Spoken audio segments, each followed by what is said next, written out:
You're listening to Season 6 of Three Angry Giant Fans and Jet Fan Podcast, brought to you by Rugged Uncle and Carolina Beer Temple. Join us each week as we go over news and notes of the Jets and Giants, give our pet peeves, and basically just gripe about our team's dismal performances as of late. Also go to our website, angryfootballfans.com, and download our podcast wherever you get your podcasts. We have a lot of fun doing this. We enjoy all of our fans. Go Jets and go Giants. Play action, Wilson to throw. Lots of time. Airs a deep spiral down the middle of the field. Caught! Bo Collins on the run to the 10, 5, left side, and he dives to the end zone, but he's down at the 1-yard line. What a throw. You guys have heard about Russell Wilson's moon ball. We just got to see it live. MetLife just got a chance to see it firsthand in a Giants uniform. Oh, you better get that zone. I know. I can't let you know. I love these.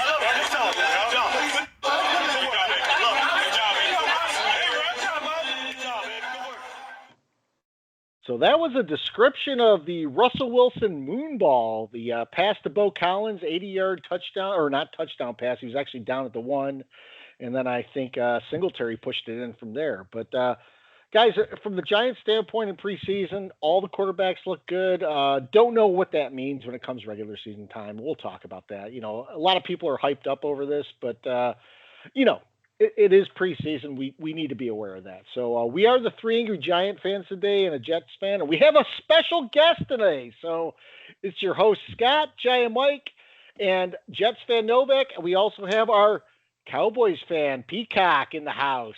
Peacock Quarter can be live. Live Peacock Quarter. Yeah. Does that mean Cardone is sending in questions? It's funny. I have Peacock's questions. I'll read them, and he can add to them as we go on. There we go. Yeah, so. He can add context. One specifically for Mike Hisman, so we'll see. All right. So, Peacock, how's the off-season and preseason been before we get into anything else here for you? I don't think it could be any worse as a Cowboy fan. I mean, they hired Schottenheimer, who was horrible. And then the preseason, they've looked like a high school team. It's vanilla, and they can't do anything right. And their best defensive player doesn't want to play there. So as a Cowboy fan, it's been horrible. Well, you get to dive into the depths of where we've been for like the regular season games. So right.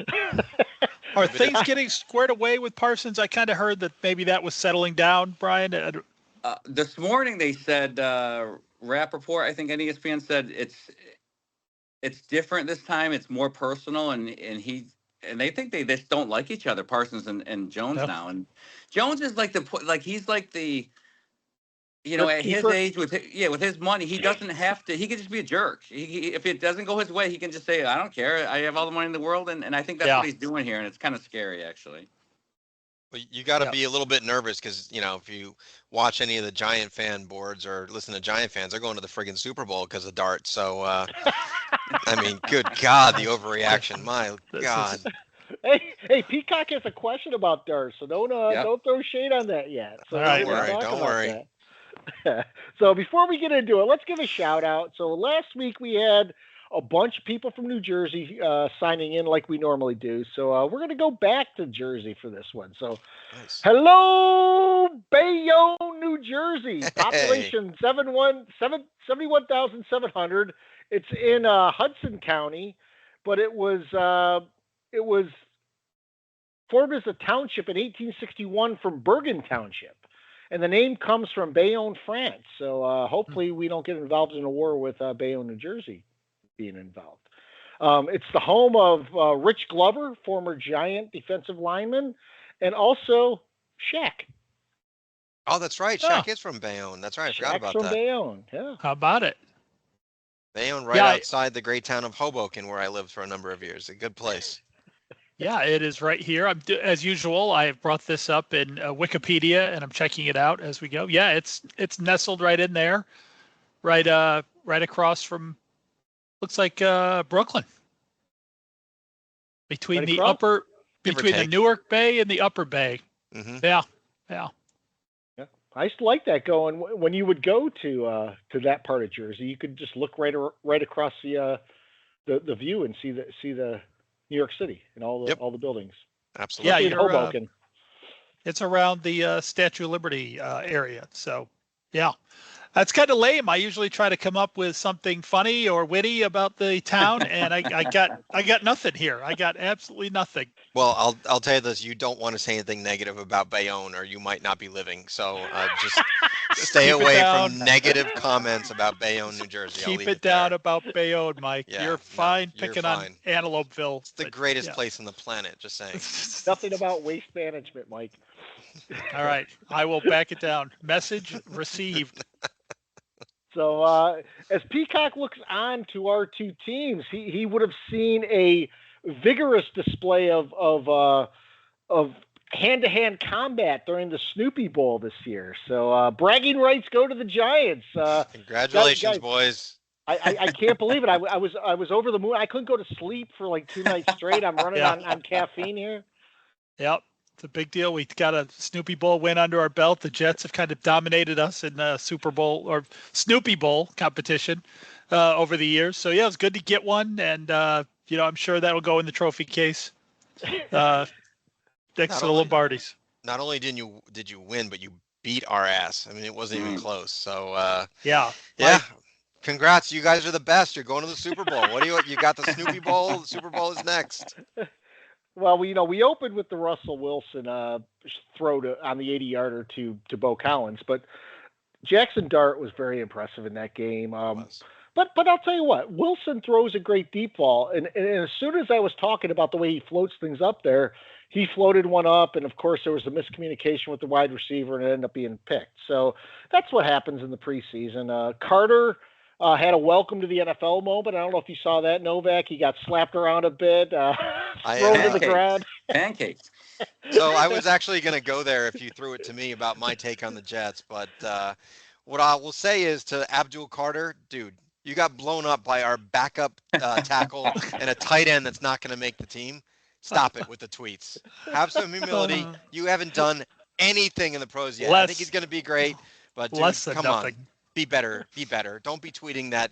What do you say? The only highlight the Jets are going to have all year? Get out of here, dude. Like, come on. He's going to be great, but it was fun to see that, I got to say. I mentioned it in the last week, but the best thing I took away from this is that we are an NFL team. We belong in the league.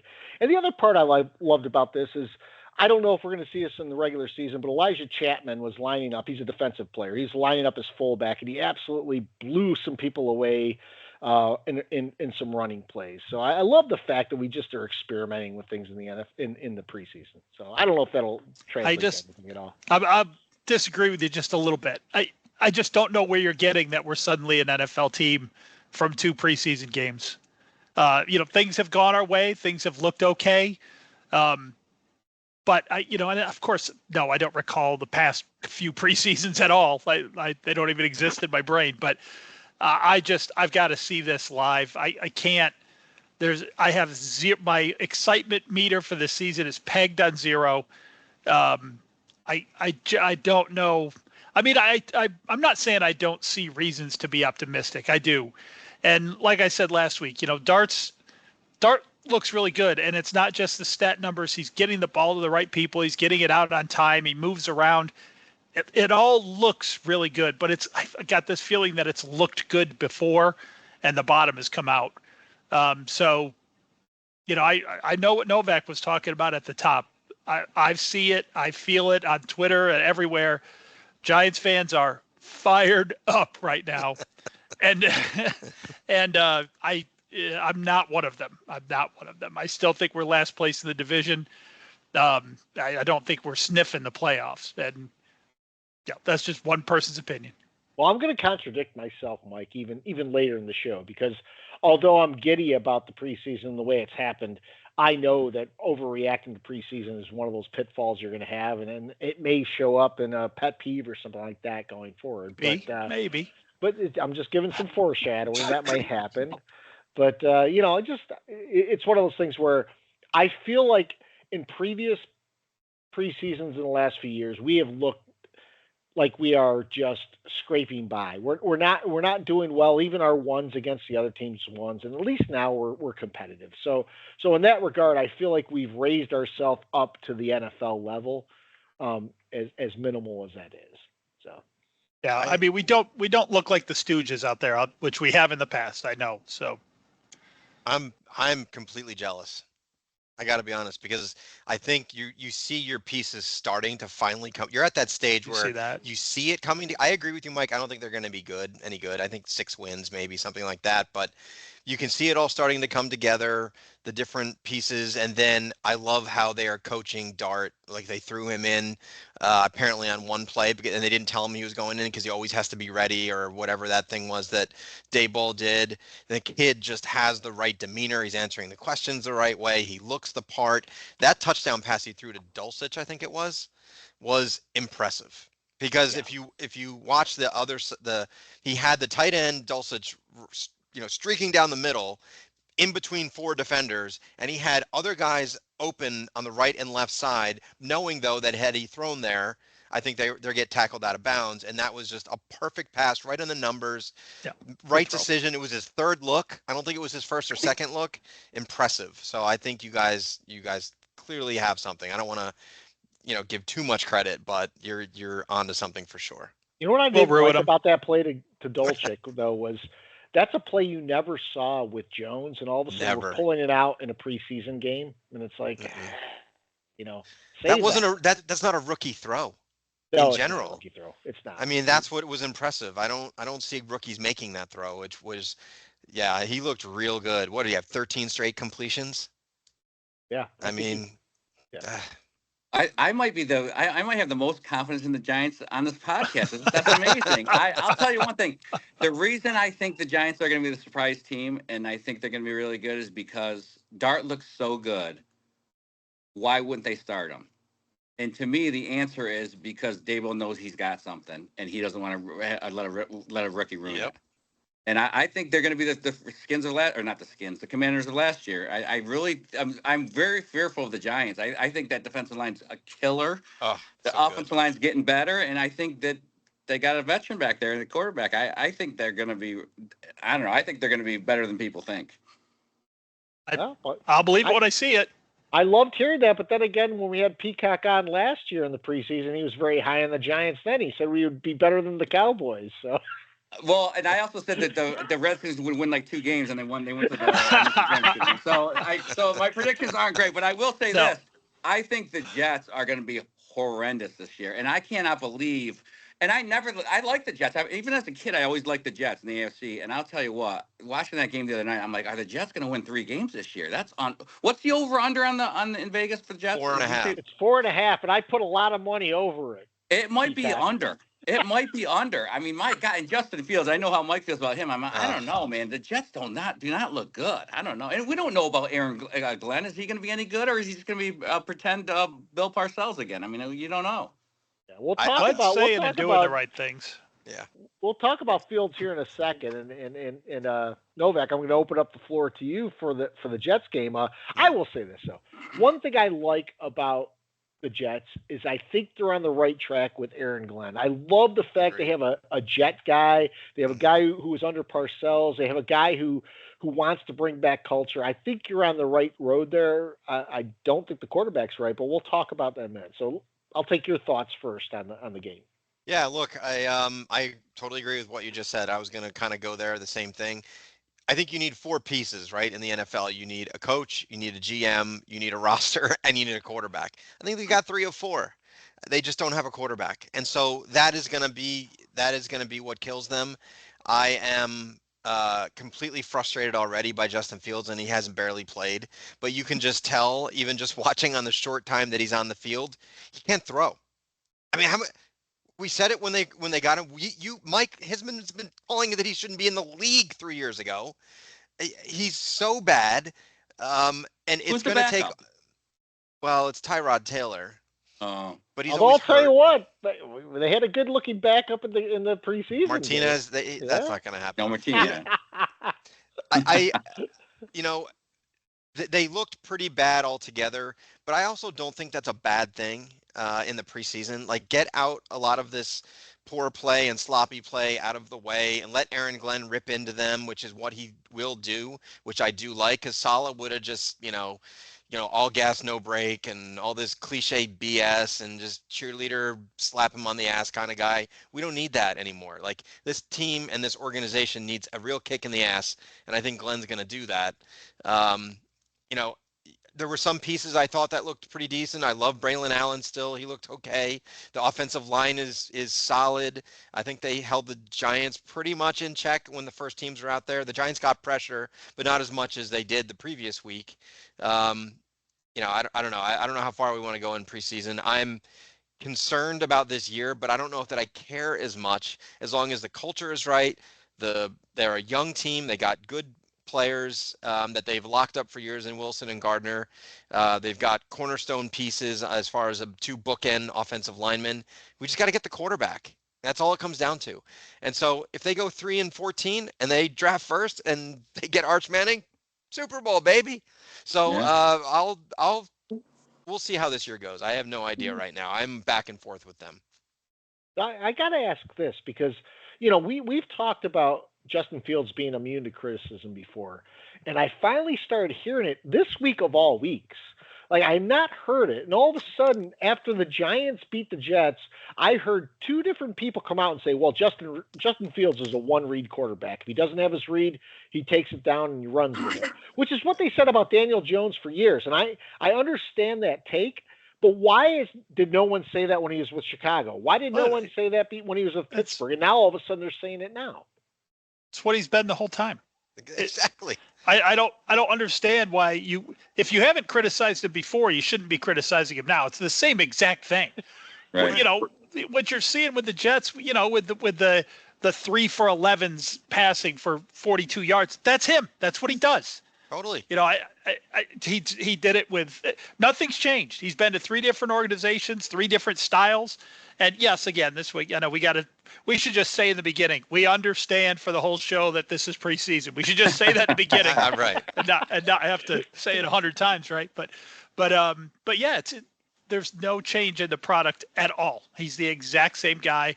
And I really, really can't believe he still wears an NFL jersey. I can't believe this guy's still in the league. I can't either. And I've got a potential Jet Giant trade that I'd like to throw out there. Maybe the Jets and Giants GMs can hear this. We'll trade you a 4th-round pick for Jameis Winston.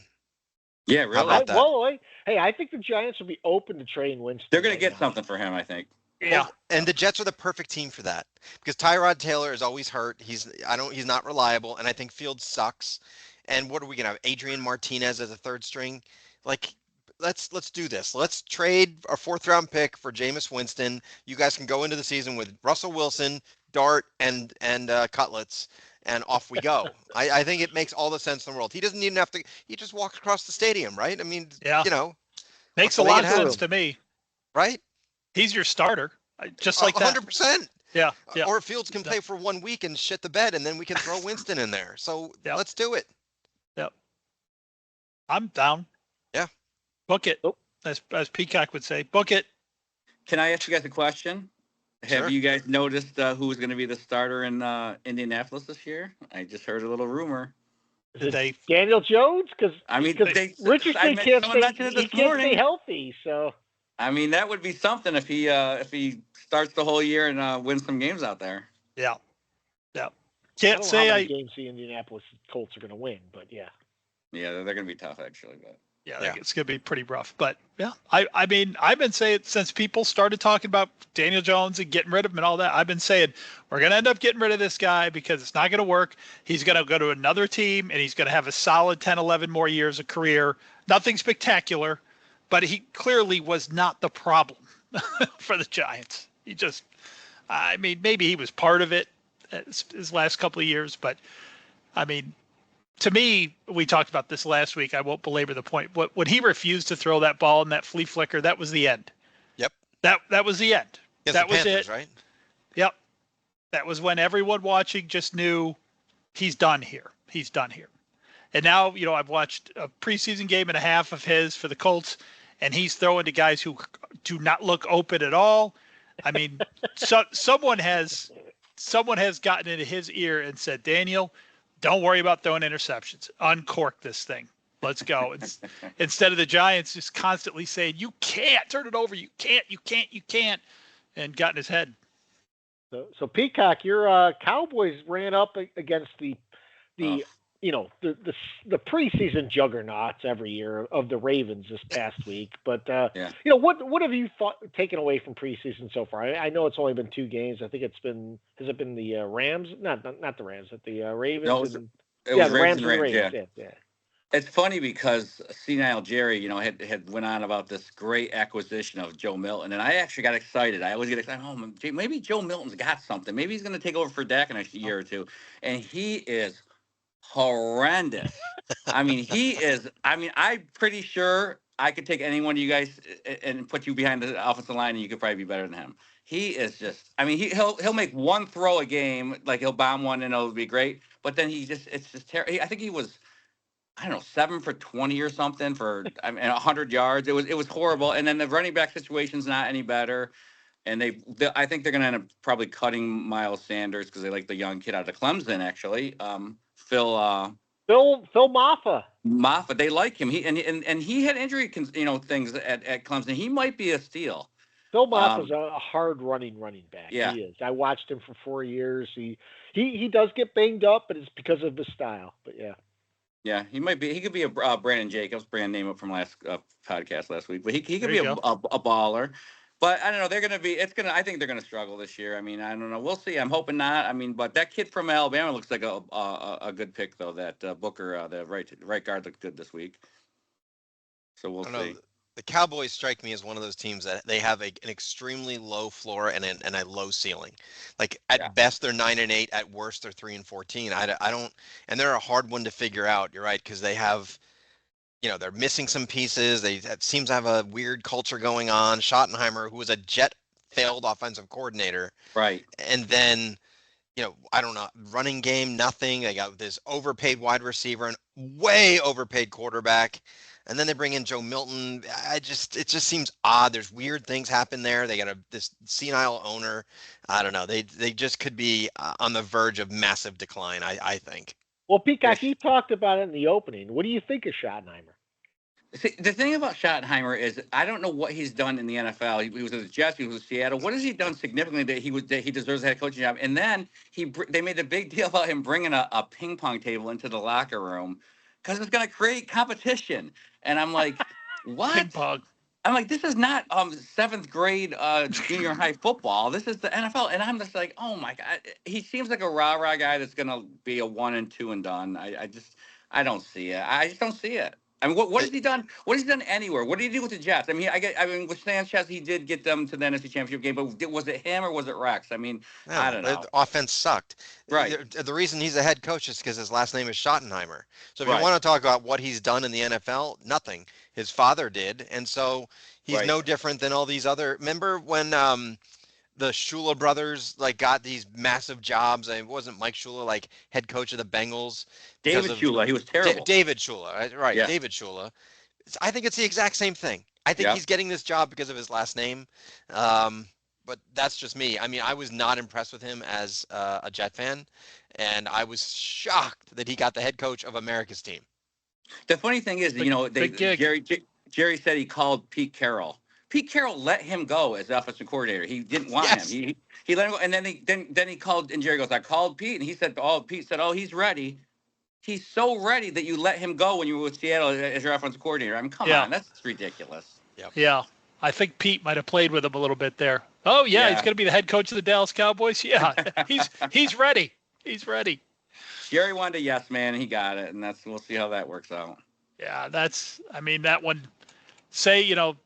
Jerry's he's been able to build some pretty good teams over the years, and the Cowboys have been consistently good, but that is the one common truth, Peacock, is he wants a yes man.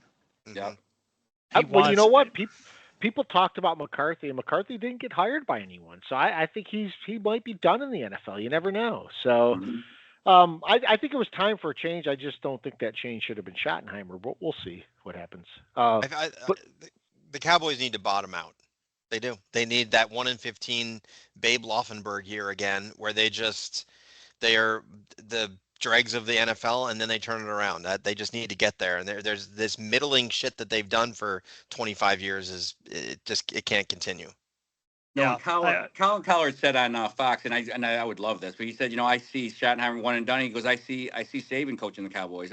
That's what the Cowboys need, but they need a Saban, like a Parcells Yeah. type of guy, because the last time they were really solid and you felt good about him was when Parcells was there, and then he went with Wade Phillips, and then Jason Garrett and McCarthy, all these milquetoasts, and it's like you need a tough guy. Yeah. But I think Yeah. Saban has a chance to go to the Giants, though, to be honest with you, if he wants to come back, because if Daboll doesn't make it. The only thing I'd say about this, like, if you're a team, do you want Belichick? Do you want Saban? Do you want even like Cowher? Those guys, I mean, they're getting up there in Dinosaurs, age. Do you yeah. really want those? Yeah. They're showing Pete Carroll in preseason, like, tackling people out on the trading field. He's 72 years old or whatever he is, and it's like, Taking his shirt off. do you really want these other guys there? I don't know if Saban wants to coach in the pros. Does he really want to fail, or does he want to take that on? And do you want a guy dying on the field as your head coach? Yeah, but he's they made a good point, though. He's the type of guy, like, his personality, and he believes he got screwed by the doctors in Miami. That if they had not, if they gave him Breeze, if Breeze would have signed with Miami, if the doctor said no, he's not good. And he feels like if he got Breeze, he would have been really successful, probably a Super Bowl champion in Miami. So he wants to prove that he can do that. And I think he's the kind of guy that would do that. He wants to prove it. But he's too busy with Airbnbs, hanging out. I know. So we got the last preseason games coming up, So we got the Giants against the Patriots, the Jets against the Eagles, Cowboys are playing the Falcons. Anything you guys are looking for? I mean, I've heard actually the Giants are not playing their starters, so that's good. Dart will probably play. I'll say what I always say. I don't want to see any injuries, and there's a couple bottom of the roster guys, at least on the Giants, that have been making waves that we're going to get a look at. Turbo Miller at running back. We're going to probably see Washington at wide receiver along with Collins. I think there might be some odd men out. We'll save that for next week when we do the going into the season podcast talking about roster additions. But anything you guys are looking for? I'm really not looking for anything. I didn't even watch this game. I didn't think I was going to watch the Jets game, and it happened to be on a Saturday night at home, so I was like, yeah, I'll watch it. But I mean, go ahead, Mike. I was just going to say there's nothing happening here right in this game. You like to see these guys who are kind of on the outside looking in, or maybe just on the inside. You like to see them do a little bit more to kind of cement their roster spot. But mostly, I'm looking around the rest of the league to see, because it's pretty telling. At least it's been this way the past few years, right? Is the starting quarterbacks for the teams this week are generally guys who that team is looking to get rid of. Yep. Right. So you kind of can get a little bit of a clue and look around the league at who plays a bunch in these games. And a lot of times they'll put, obviously, like, DeVito might play 3/4 of this game for the Giants, but it'll be interesting to watch some other games, to see how long Fields is in, if he's in at all. So, do they let him go on what he's done so far and say, you're ready for the season? Who knows? I don't know what that looks like. So it's always just a fun little peek to see who played in these games, because that can sometimes be telling.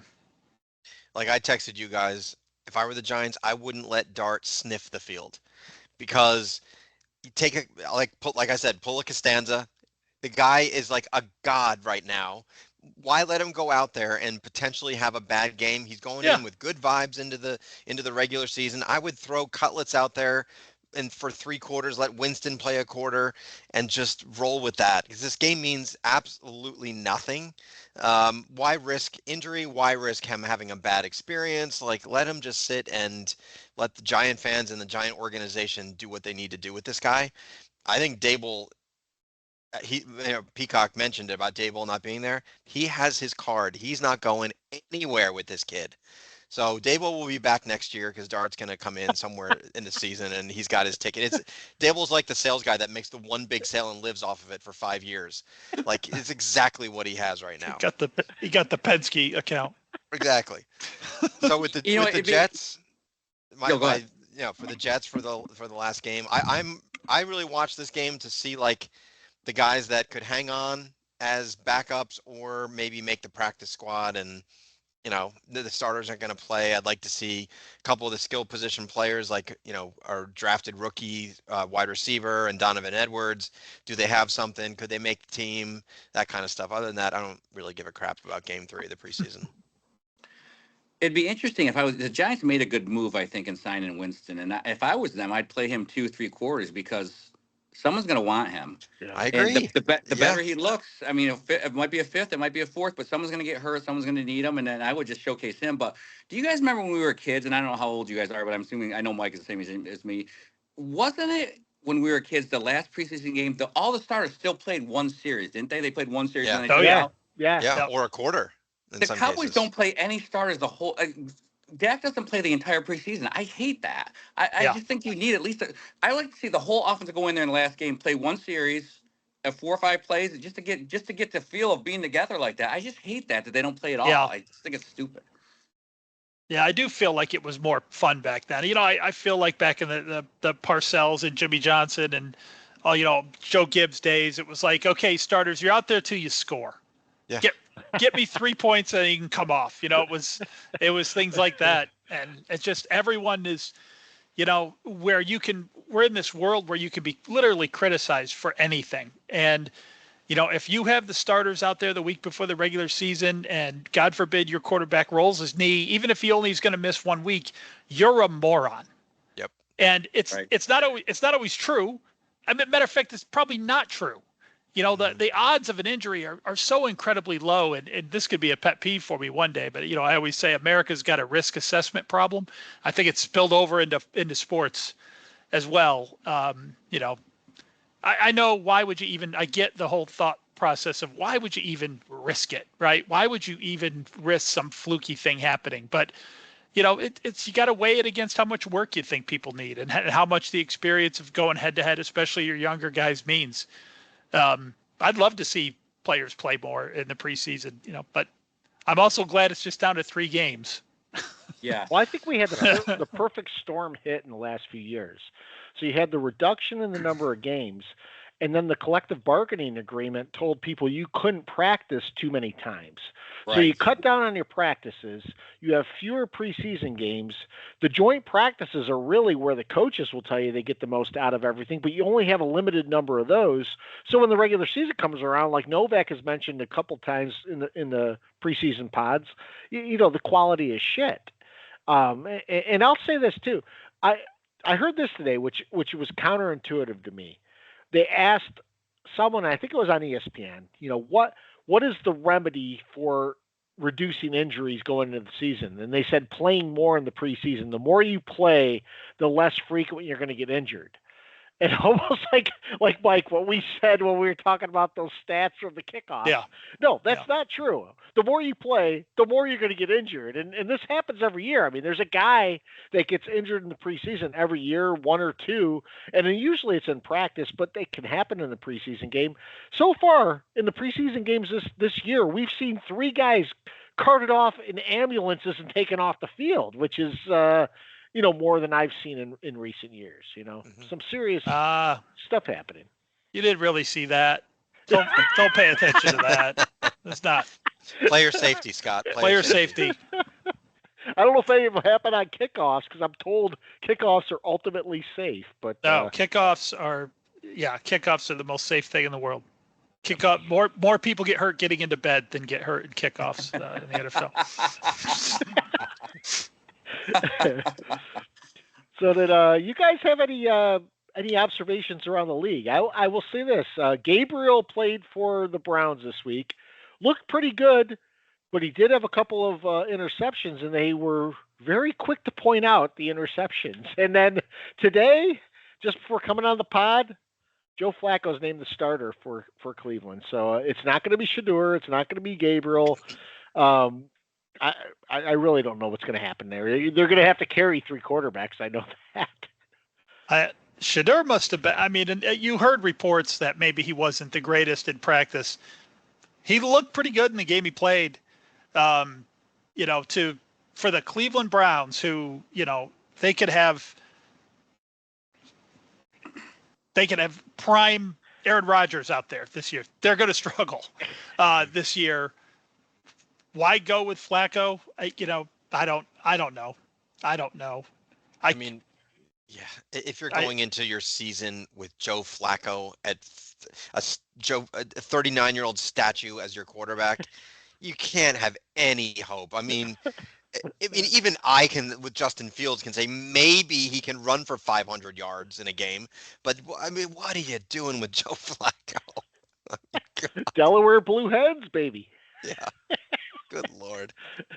Yeah, I mean, when someone's impressed a coaching staff because there are still guys who, they talked about Dart, they talked about everybody, just let's draft him. We know he's not going to start right away. And that's kind of weird to hear in this day and age now where everyone's expected to contribute right away. But I was surprised by how many people said about Dart and then Penix last year, the year before, they were like, well, we're not going to. So that seems to be coming back in fashion now, wanting to sit a quarterback for a while. Because for a while there, like in the mid 2015s to 2020, it was if you draft this guy in the first round, he better be on the field, and he better be on the field week 1. And that seems to have gone out of favor a little bit, except unless you're the number 1 overall. I guess that's still the expectation for that role. But did both Jaden Daniels and Drake May start week 1? I think they did, but I could be Daniels did, yeah. Jake May did not. I think Jacoby Brissett started for a few weeks, if I'm not mistaken. You're right. Yes, yeah, he did. You're right. You're right. But one thing I wanted to point out, and I know it's only 2 preseasons. I feel like you're right, Mike. I have to qualify this every time I say something. I know it's been 2 preseason games, but something to me is saying that this Travis Hunter is going to be a bust. And I don't know why. I'm not watching Jaguar games, but I'm hearing like he seems to be injured. He's got this divorce thing going on. They made this massive trade for this guy. He's not really a wide receiver. He's not really a corner. I think they thought they had like the Shohei Ohtani of football. I don't know. Something's telling me something's odd about this guy. I'm not a big Travis Hunter guy, to be honest. I think anyone who can wear that look of a Klingon with pride, he can go for it. He's a weird looking dude. He's a weird guy in general. So something's off with this dude. I don't know. I don't know if this goes down as a bad trade or yeah, something's strange. I heard the wife already left and wants 50% of the assets. And he didn't invite Deion Sanders to the wedding, which he was supposed to be close with Deion. Obviously Deion brought him to Colorado. It's weird. I don't know. I agree. There's something weird there going on. Something's off with this guy. I'm telling you. I don't know. Maybe I'm wrong, but that just seems odd. We might get this as the season goes on, but if you look at it too, Cam Ward's not looked really good in preseason. Hunter's got some questions. I don't know what's happening at the top of the draft class, but we'll see. Guys, sad news today. He hit 100 years old, and then Marv Levy checked out. Oh, he died? Oh, no. Yeah, wow. I think he died today. At least that was an alert I got. Now I will tell you, I was traveling today, but I think he passed. He made it to 100 though. Made it to 100. Wow. He did. Do you think his last 2 words were wide right? That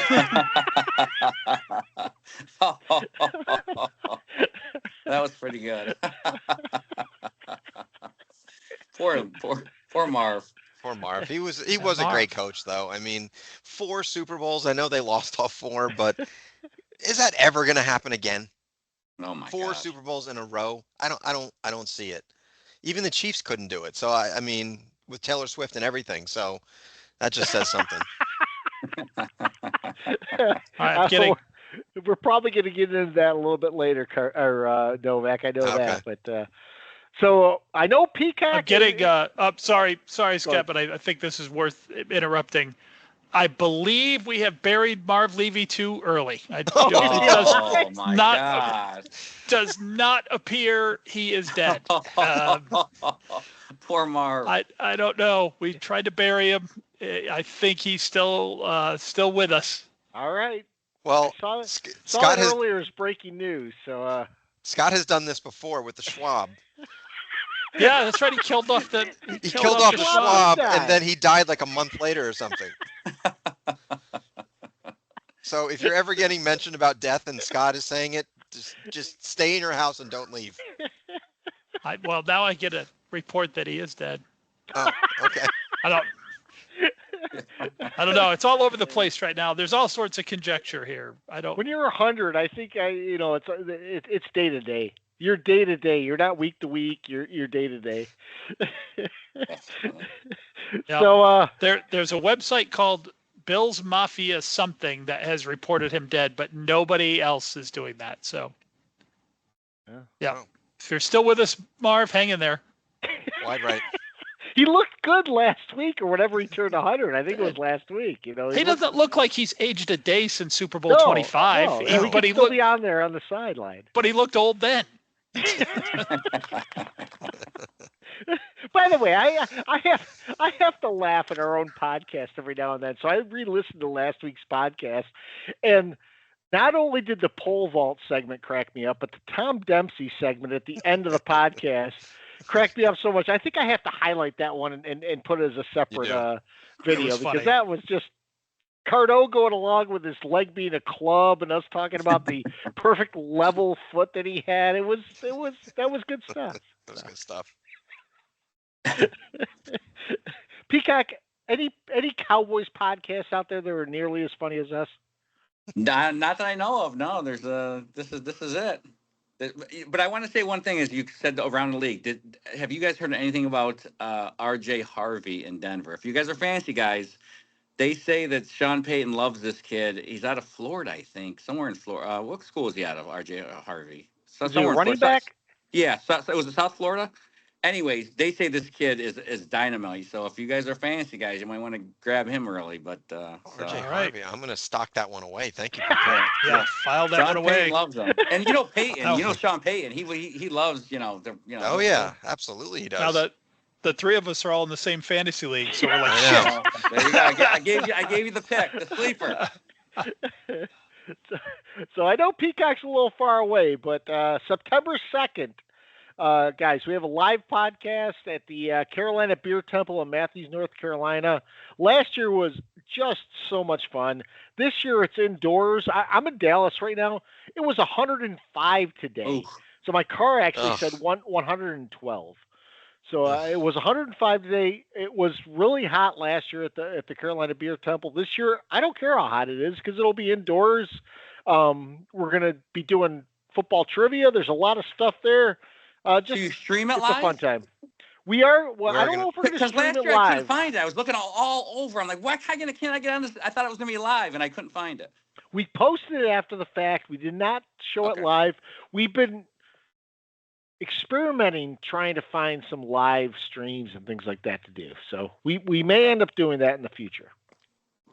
Yep, and if anyone is in the Charlotte or Matthews area, Saturday we will be doing a walkthrough, so to speak, of the live pod at Carolina Beer Temple, where we will be meeting with the owner of Beer Temple as well as their DJ and party planner guy and rehearsal dinner. We're a rehearsal. We're going to put together a show for the ages. I'll just say that. And you're going to be, if you think it's a show for the ages, you might be wildly disappointed. But we're going to do the best we can to put on a good show. Hey, last year's fun was a lot of fun. It was great. It was so much fun. I had a blast. I think everyone had a blast. By the end of the night, the beers were flowing. Everything was great. So Mike looked a little uncomfortable when they announced him and he walked in. Like, Mike, just relax. Yeah, I was. You know me. He was a little nervous, but it'll be all right. I don't like people. So Peacock, talk to our intern Darren to see if you can get some cheap flights. Okay, we'll get you down there. Yeah, we'll hook you up with Darren. See if we can get you. Actually, don't talk to Darren. He's been under the weather this past during the preseason. Yeah, we've had some issues. Yeah, Darren's struggling a little bit. So if anyone else listening in the Charlotte area knows anything about podcast production or anything like that, show up at the Carolina Beer Temple on the 23rd at 1 o'clock. Open we interviews. Cannot pay you. No. Well, we can pay you in beer. Yeah. And we'll give you some free merch. Merch, too. So, since Peacock may be still gathering his thoughts, Mike, pet peeves, I'll start with you. Yeah, I got a quick one because I think you already tipped your hand, Scott, and I don't want to step all over yours, so I'm not going to use that one. So here's my pet peeve, and it's actually something that happened right at the beginning of our podcast tonight, and I immediately wrote it down because it's happened a lot to me today, but it's just in general, I think it happens to anybody. How come people can't figure out they're on mute on a meeting at work? What is? I mean, do they need to? I think they need to make the button bigger, don't they? They it needs to be so obvious that you're on mute. Make the button bigger. I mean, people all day, my whole day is telling people, yeah, you're on mute. I love it. No, I can't hear you. You're on mute. So yeah, come on, Teams. These other things. Make the mute button bigger. Make a big red light flash. Just let people know they're on mute. You can save. Good. I can't even imagine how many hours of meetings I've wasted over the past 3 years going, I can't hear you. I can't hear you. I will say this, Mike. My Teams updated recently, and now when you start Teams, it's automatically on mute. Before it used to be like once 4 people are in the meeting, it puts you on mute. Now it's like anytime I just go in a meeting, you're on mute. So I'm over there going, people are like, you're on mute. I can't hear you. I'm like, yeah, it's bad. I'll tell you, I was doing a big presentation once for a lot of people, and I got started and I got going. Tell me this did not just happen. No, I think he's doing it. That's great. Okay. That is great acting. That is great acting. He's up for an EGOT. Well done, Mike.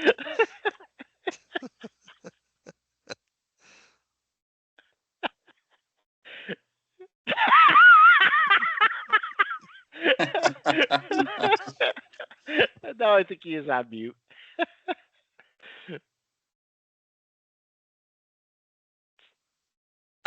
Is he still on mute? He is on mute. Tell me he's not really. This is would be joke, funny right? if he was really on mute. You guys need to be kidding me right now. Did my mic drop? Yeah. In the middle of that bit? Yes. I swear to you, that was not planned. That was not planned.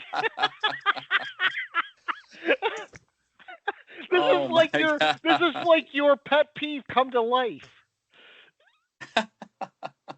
Same thing. We can't hear you again. It just happened again. I can't believe it. I think my headphones just died right in the middle of that rant. Did you Scott was mocking me? He thought that you were actually being I didn't realize you were joking, and you weren't. No, I was not. Mike's a great actor. Look at that. Yeah.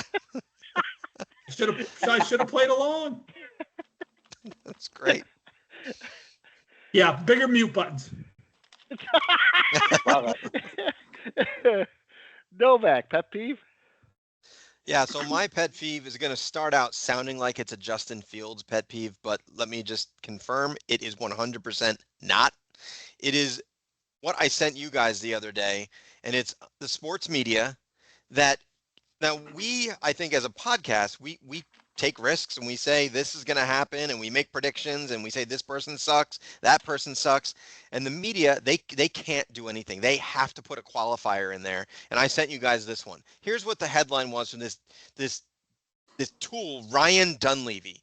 By the way, let me tag this guy and put this out there because I'm going to help write his articles. He's a Giants beat writer, by the way. He's a Jets and Giants beat writer. Yeah. He sucks. Here's his article for the Jets. Justin Fields has elite offensive tools if the Jets use him right. So what is he doing right there? Right there, he's saying he could be this great guy if they use him right, and if they don't use it, if he doesn't show it, I was right because they didn't use him right. But if he's great, I was right again. Take a stance on something, you tool. And so he also last year, I read a Giants article he wrote. He said, I highly believe Shedeur Sanders will be the Giants' next QB from things I've heard in the building. So again, he can't say, I believe that Shedeur Sanders is going to be the Giants quarterback. He's now going to say, well, they were telling me in the building that he was going to be the quarterback. So I'm not wrong. And so I was going to say to this idiot, Ryan Dunleavy, I'm going to write your next 5 articles. And here's your headlines. 1, Breece Hall can run for 2,000 yards if they give him the ball enough.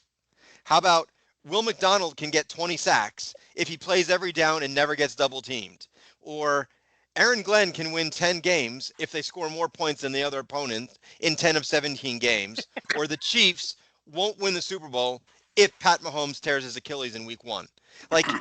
Take a chance on something, you idiot, Ryan Dunleavy. So, and this is not uncommon. We see this all the time. these beat writers and whoever they are can never just take a stance on anything. They've got to put a qualifier in there. And Mike called it out, so he was right. And then I noticed it, and I went back and looked at all his other articles. He does it all the time. So it's this guy Ryan Dunleavy and all the other people that do this. It's not just him. Can you guys hear me, by the way? Yes. Yeah, we can hear you. Okay. You're not on mute. You have the echo. We know you're not on the headphones, but you're. Yeah, good. I feel like I'm calling in from the field here. Yeah, he's not the only guy, but he certainly is one of the most prominent ones, Novak. And you're spot on. You write a headline like that, and you can't be wrong. No. Because if Justin Fields sucks, you can go, well, they didn't use him right. I mean, you can't be wrong. No. And everything's qualified, and everything's a qualifier, and they do it. No they chances. do it all the time, Yep. And it's not just him, and they all do it, and it's frustrating as hell. Like, how about just like putting yourself out there and just saying something, and then not, going back on it. Like, I don't know. I'm just frustrated. Well, the other one that always got me was, they overreact to everything. To every word, to every drop pass, to every completed pass. They overreact to everything. So now what does every sports show have in common? Well, let's overreact segment. Yeah. Right? So they're just saying, oh, we know we're overreacting, but let us overreact anyway. Right. It's sports media they're lazy and terrible. They're all lazy. Yep. So that was my pet peeve. Peacock, pet peeve? It's funny. The pet peeve is how soft these coaches have been forced to be. There's a Netflix Dallas Cowboy thing starting tomorrow on the Cowboys, and one of the stories is Jimmy Johnson after they lost the game went to the airline attendants and said, "Don't feed them. They don't deserve to have food."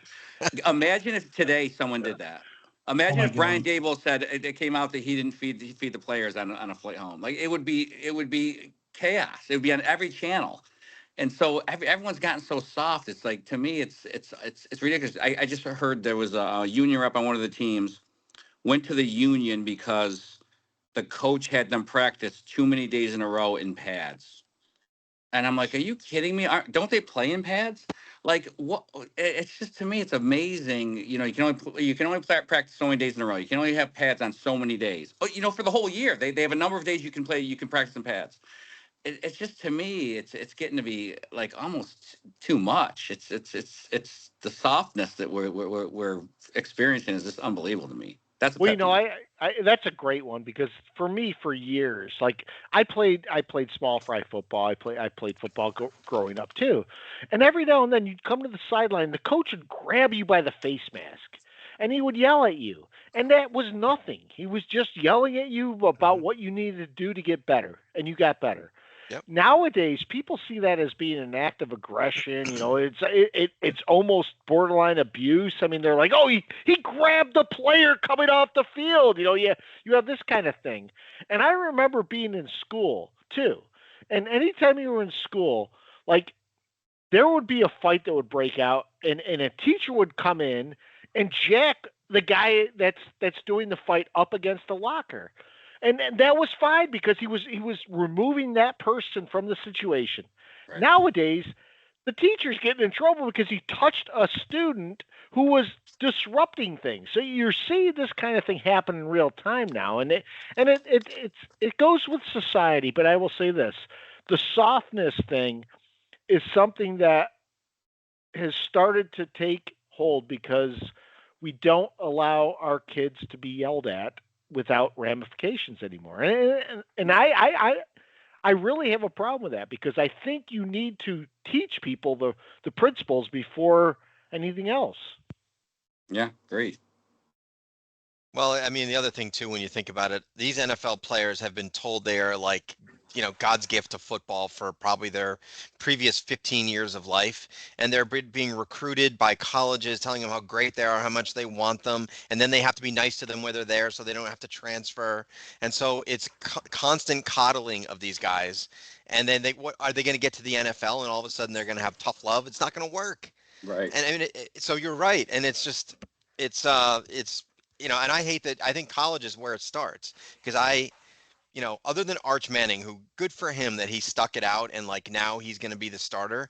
if you don't start, I'll go somewhere else. Like, and so it's just this entitlement BS, and it's worked its way into the NFL. You're 100% right. I love that pet peeve, and it's just the way it is, sadly. And it's not like it used to be. And don't watch the documentary because it's just going to make you sad.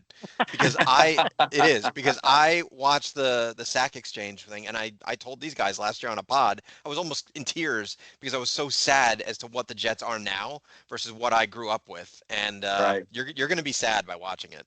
I'm sure I will be. It's going to be good though, I think. But It will be good. I'm Yeah. looking forward to it as well. So my pet peeve, I have two of them. The first one, I'm traveling. I'm actually in Dallas. Peacock's area here. I'm in Dallas, so I'm in Dallas right now, and I had to fly, of course, to get here. And guys, it's the flying etiquette. I mean, you've seen the videos on YouTube, you've seen Yeah. all that stuff happen. But here's what happens nowadays: the bell rings, and everyone gets up, and they just start moving forward. It doesn't matter where you are in the queue. And they always say that disclaimer: if someone has a tight connection, please let them through. And so you have these people. I have a tight connection. I have a tight connection. Well, this one guy, I'm going back to Charlotte, so this isn't on this flight. This is my previous flight. I'm going back to Charlotte. We have a tight connection. This guy raises his hand, said he has to get off the plane, and I look back and he's got a UNC Charlotte sweatshirt on. So I'm like, well, likely he's actually, his destination is Charlotte, which is where we are. So I can't imagine he's getting on a new plane.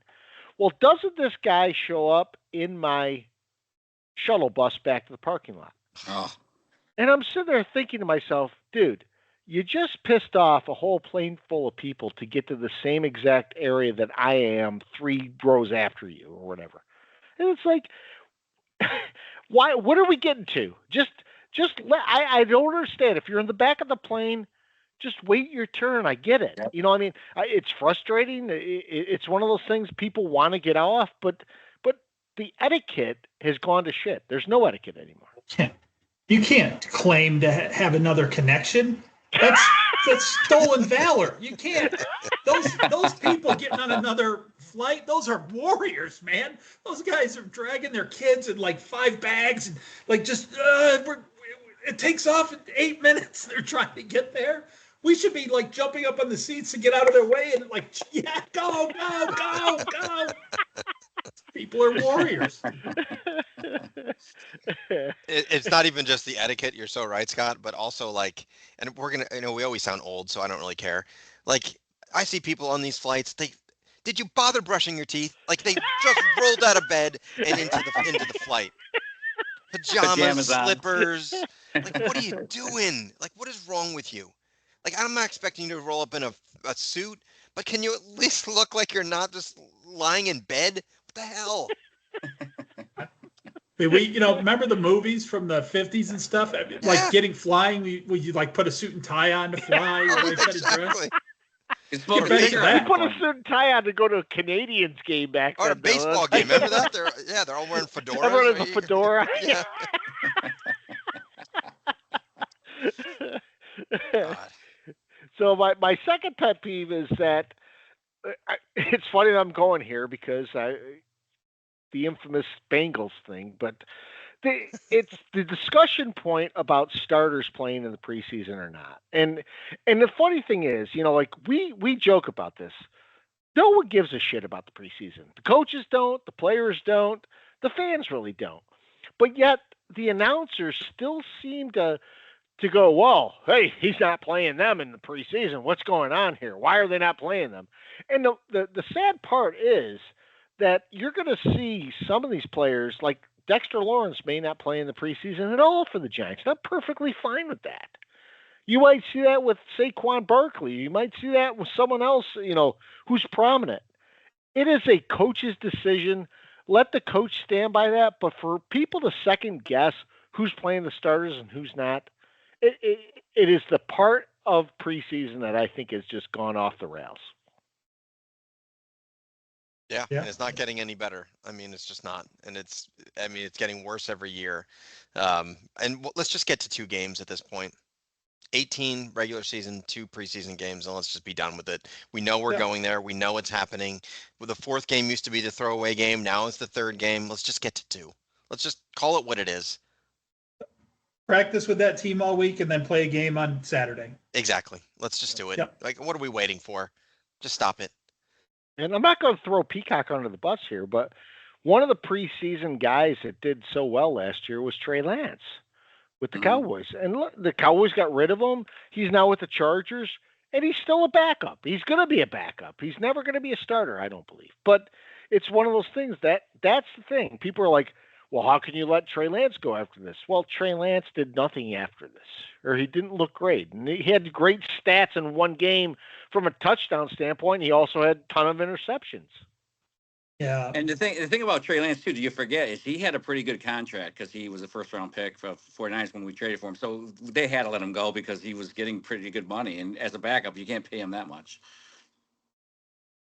Yeah, it bleeds into other things we talk about, but preseason is just another example. I mean, like it or not, the most knowledgeable fan on earth, which none of us are, they don't know shit about what goes on within a team. Mm-hmm. They know nothing. They know less than nothing. No. Peacock will probably remember this from we can probably look up easily to find out what year it is. But I heard on ESPN one night leaving the house that Chris Carter got cut. Yeah.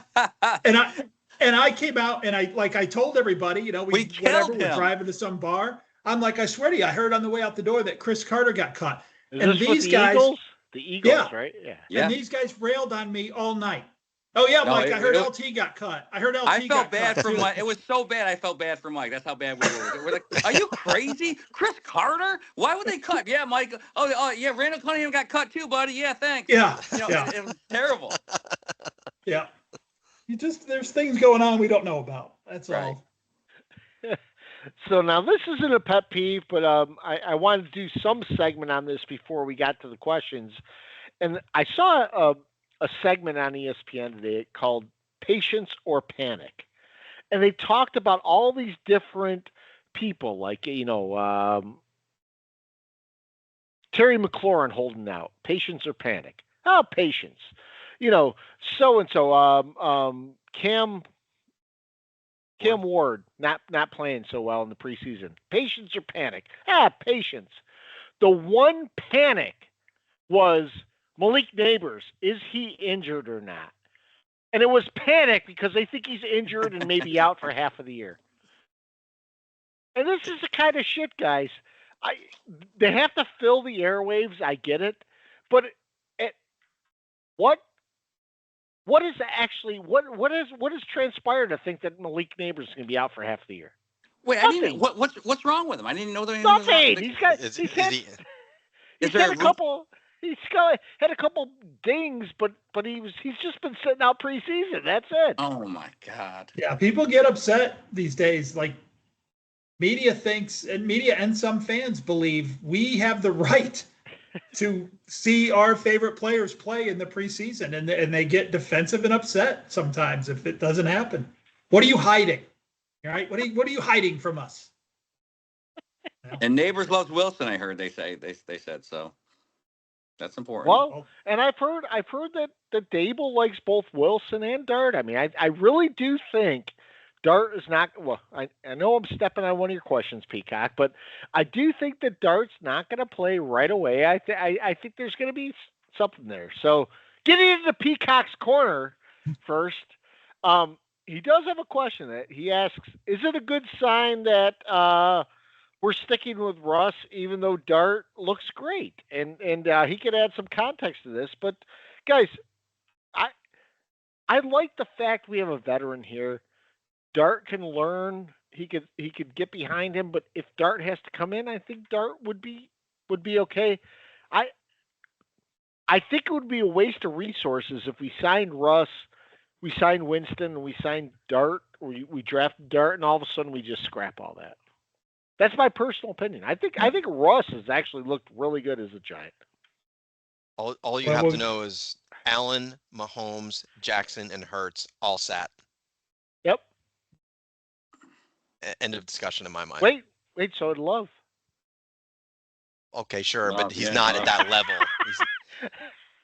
Dak never said that, by the way. But no, but I think it's a good sign. I think that if Dable was looking at this team and he said, "Oh, this team's horrible. We got no chance," I think he would start Dart, and he could say, "Look, if he progressed through the year, he could say, look, we're making progress. Look, give me another year with this kid." But the fact that he's going with Russ, I think he's saying, I think in his mind he thinks, "Wait, we got a chance here. We can win some games." And more than people think we can. And I'm going with the veteran because I think I got a team that can win some games. That's what I think, at least. Yeah, that makes sense. And just to harken back what I was just talking about a little bit too is, there are quarterbacks out there and people in other positions too who've looked great in this preseason. But if you ask their coaches would say, it might have looked good on the field, but he's not practiced well. Yep. Several mistakes that, the common fan doesn't even see, and vice versa. There's lots of players who maybe like a Cam Ward, maybe he hasn't shown anything to us on camera, but his coaches might be back there just salivating, waiting to get this thing rolling for the season. So I agree with Peacock. I do think that in my mind right now, knowing what I know, unless Dart's been terrible in practice and prep and all that, which he doesn't seem to have been, but that Brian Dable thinks this team can win some games. I do think Dart, in all likelihood, has shortened his sitting time. This really, to me, looks really very much like the Kurt Warner and Eli scenario, where, the Giants come out, they were like 3-1 or 4-1 or something to start the year with Warner. Then they lost a few games in a row, and the wheels hadn't come off yet, but you could read the writing on the wall. The schedule was going to about to get harder, and Coughlin made the decision to go with Eli. I think coming into this year, that wasn't Dable's plan at all, but I think probably seeing Dart's body of work in practice in the preseason, that might be on the table now. Something of that nature. I mean, if we did a pod, I think it might have been you, Peacock, that asked this question a few pods ago, where when do you think Dart will play? I think we all answered it, and I said I think he's playing Week 9 Bears after the bye. Soft landing, bad team. Well, not a great team, because I think you play the Eagles maybe in 8 or whatever. There's a game before that is not an easy game, and I thought that would be a nice way to throw him in the game. I think you'll be 3-6, 4-4, 3-5 at that point, much like you did with Eli. It's a perfect spot for him. What I'm wondering too is what the coaching staff thinks of Dart too. We've seen it. I think they've been impressed with him, and I wonder, are we going to see a situation like we did in this past preseason game where Dart comes in for a play or two situationally or things like that? I never liked, as a fan, I don't like that, but I can maybe see that, as a package, Mike, like that. Yeah. But I don't know. The Giants have never been good with that. They telegraph everything they ever have done on offense, going back to the 80s. The best thing would be bring Dart in a package and have him hand the ball off for a 4-yard gain front at 2nd and 3 or something. Remember, the Giants would do something like bring Meggett in on 2nd down and put him at wide receiver, and everyone in the stadium's like, reverse. It would just happen. So Peacock, he mentioned this earlier, though. He said, is it him or do the Jets look like a 3-win team this year? And any signs of life? I'll answer this one first because I did bet on the Jets for the over. I think the Jets and their defensive qualities are good enough to get a 5 to 6 win season in. If Justin Fields is that bad, I think they can pivot off of him. And I do think Justin Fields is that bad. Just put it that way. But I also think they have 2 great running backs, and they have some wide receivers that can really cause some damage here. So, I mean, Garrett Wilson is a top-flight wide receiver. If you can just get him the ball, it doesn't have to be Wilson, or it doesn't have to be Fields that gets some ball. Just anyone that gets some ball, I think they're going to blow that win total out. And they also play the Patriots twice and the Dolphins twice. Yeah, and the Saints are mixed in there too. And the Panthers. And the Panthers. Mm-hmm. Yeah, I think they are. I think they're better than 4.5 wins. I agree with Scott. His take is spot on, and I like the coaching. I think that Fields is awful, and I think they'll get to 2-5, 2-6, 3-7, something like that. And I think you'll see a quarterback switch of Tyrod Taylor or someone else because he's so bad that they've got to make a change. And I think they rip off a couple wins there. I think they're a 6 or 7 win team. That's my prediction. Cleveland's also in there. Cleveland's, yeah, so and their schedule is not tough. It's hard to see. Tough, but yeah. Any context to add, Peacock, since you asked the question? Well, look, I think the Patriots are going to be the surprise team. I think Patriots are going to be really good. I love the coach. I love the quarterback, and I think that's 2 tough games. I think Bills, they lose both of those. I think the Dolphins are going to be not as good as they have been in the past. I don't love the coach, and the quarterback soft as Cottonelle, but I will say, but that's probably 1-1. I don't know. I see 3 or 4 wins at best. I don't know. I just there's nothing to look at to me without a quarterback. If you give me Justin Fields, I'm going to say I don't know. I don't know. We might have to put a side bet on this because I don't see it with the Patriots. Novak also thinks the Patriots are going to be good. I do not see it with the Patriots. Love the coach. Yeah, I think the Patriots are an 8-9 win team. I really do, and I think they're on the way up. They did some stuff in free agency. They've drafted well. They got Vrabel. Drake May, I think, is the real deal. So I think the Patriots are going to be decent. And I don't think the AFC is as strong as everyone thinks it's going to be. I mean, we're very top heavy with Cincinnati and Kansas City and Baltimore, and I don't necessarily think Buffalo's going to be. I think Buffalo's window is closed, and I think McDermott is one of the coaches fired at the end of the year. So I don't know. I don't see some of those teams. Another bold statement by Novak. We'll see if that comes true. I might be wrong on that one, but I just something about the Bills. They at some point they can't keep just making the divisional round and getting beat by the Chiefs. At some point they're just gonna either have to take the step up or the step back, and I think they're closer to the step back than the step up. That's an interesting way to look at that because, yeah, as you were saying that, I was thinking, man, you don't really see teams break out of that and win 3 of the next 5 Super Bowls. That's not the way that works. I don't know that we've seen in the last 25 years a team that owns somebody like the Chiefs own the Bills. I mean, really, other than the Jets and the Patriots, I'm talking good teams. So, they just own them. They can't beat them. And if they get them in the playoffs again, they're going to lose again. Yeah, that's a good point. It may be something I'll have to ponder when I do my season predictions next next week, because I'm leaning heavily on the Bills right now, but I may have to think about that. So Peacock also asks, how shocking will it be when the Cowboys blow out the Eagles in week 1? So I look, I'm all for it. I hate the Eagles.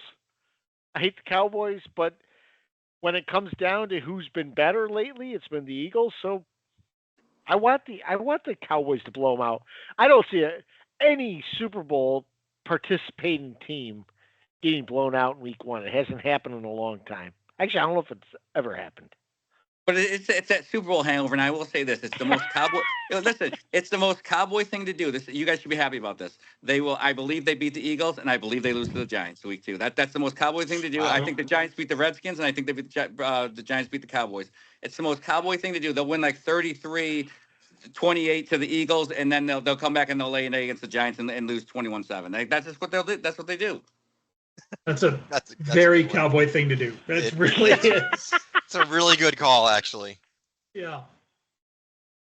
I mean, I wouldn't pick him in a survivor pool, but I do like that take. Yeah. Yeah. I think it would be, you said the question was how shocking would it be? I think it would be shocking. Yeah, maybe the week 1, the most shocking thing that could happen all year for them to just obliterate just kill them. That would be amazing.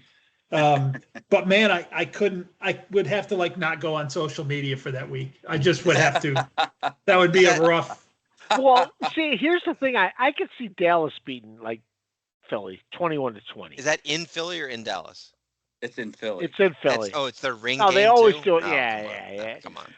They're going to have the band there playing. It's going to be But I could see Dallas beating Philly 21-20, which isn't a bad thing. It happens. That's fine. I can't say I'm blowing them out. They're not blowing out Philly. In Philly, nope. Super Bowl night. Yeah, that'll be tough. Yeah. Be fun. I'm rooting for it. Wait, but let me ask you one more thing. Let me ask you, because I'm not around next week, obviously, on your podcast. So can we just real quick, and you can change it next week if you have to. What's your division? The NFC, this is what I see.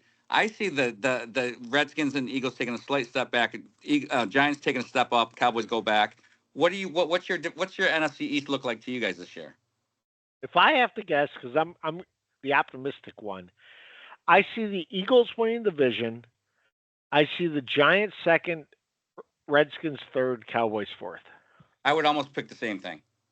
Wow.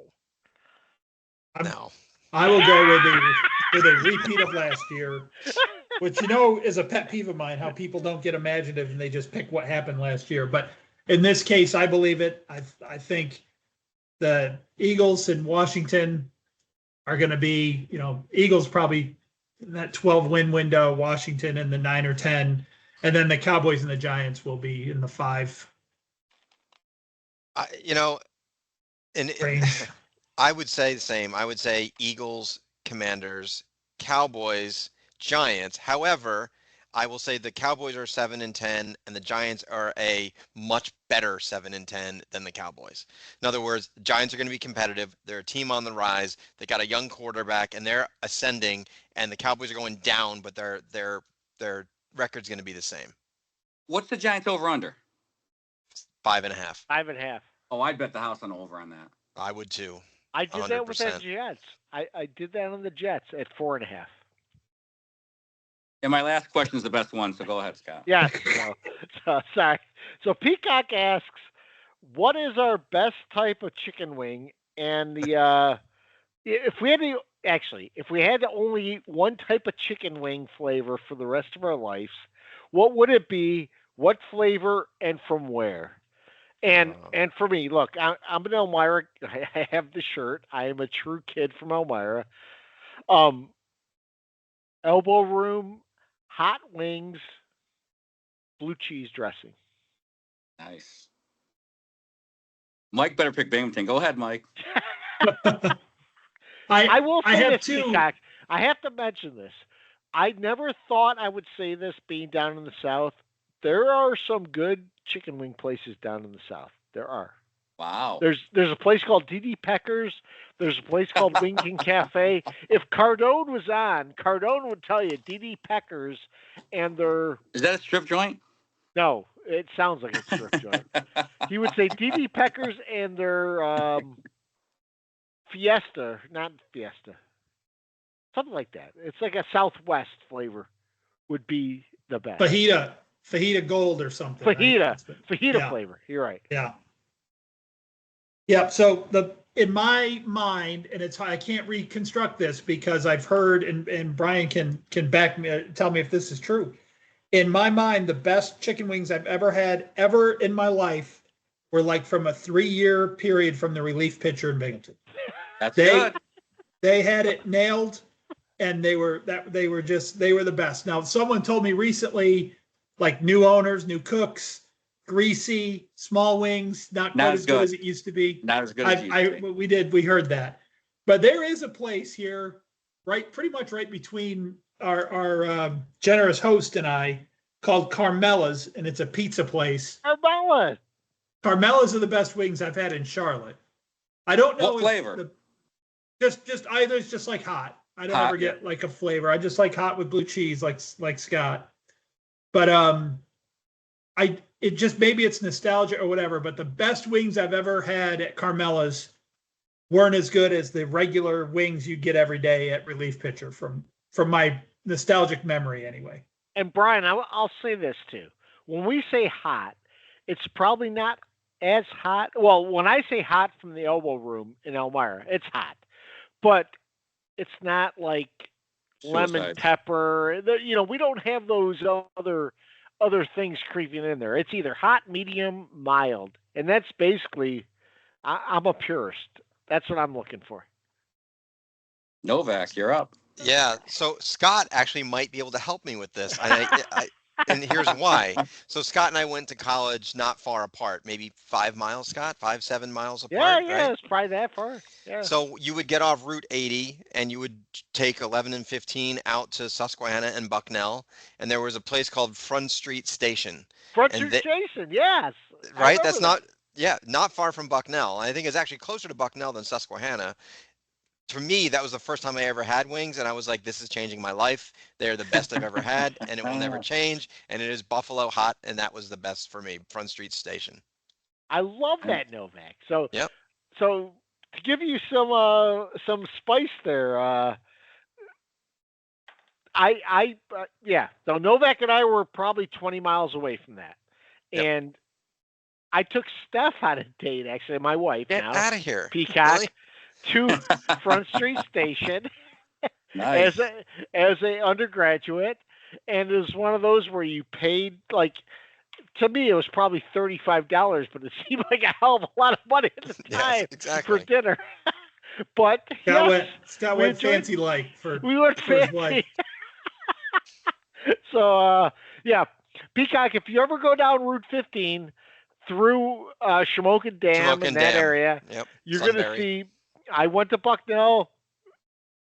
Novak went to Susquehanna. We're right between there. Nice. And Right, what are the blue cheese, Novak? You didn't say. Oh, blue cheese for sure. Thankfully, yeah, that's all there is. And a lot of celery. I'm a celery fan. Brian, what's the spots in New York now for relief pitchers going downhill? The Union, I'll tell you, Carolina Gold at the Union is. I was just legit. there. I just Carolina Gold. Is that Yeah. Is that South Carolina mustard? Yeah, it's very, very, very good. It's legit, and they do the best. They win contests. It's the best. It's not the greatest area to go to visit, but it's good food. Yep. No, that's awesome. That's fantastic. I will, Peacock, I had Speedies for dinner tonight. Nice. Yeah, brought them back. They don't even, they know. They're from upstate New York. They know. The Speedies are. Yeah. Mike knows I cook a good Speedy. Nice. So he doesn't. You guys got anything else tonight? I actually do.